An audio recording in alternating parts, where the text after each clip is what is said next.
So AeroSeal is going to seal your ducts from the inside using air pressure in a safe, non-toxic sealant. And what that sealant's going to do is it's going to find all the cracks, holes, anything inside your ductwork, and it's going to put more air back in the space is what we're going to do. Most homes on average have about 25 to 40% leakage, and that's essentially about 30 cents on every dollar is being wasted, and you're not getting that in your home.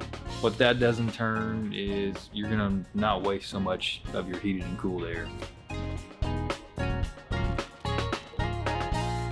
Once we do the AeroSeal, we're gonna drop that under 2%.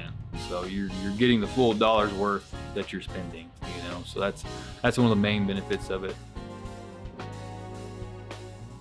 It's gonna improve your indoor air quality. If you have a leaky return duct, especially return, you're gonna be pulling, dirt, dust from the attics, or if you're using the crawl space, you're gonna be pulling that dirt, and it's gonna be getting into your system. Once that is all sealed, once we do our AeroSeal process, you're not getting that in the house anymore.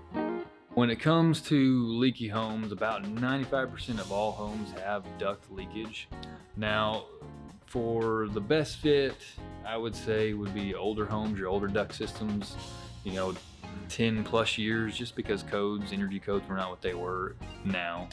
And that kind of ties into what would not be the best fit. Newer homes within the past 3 years or so, I would say not 100% necessary, just because our energy codes are so much stricter now.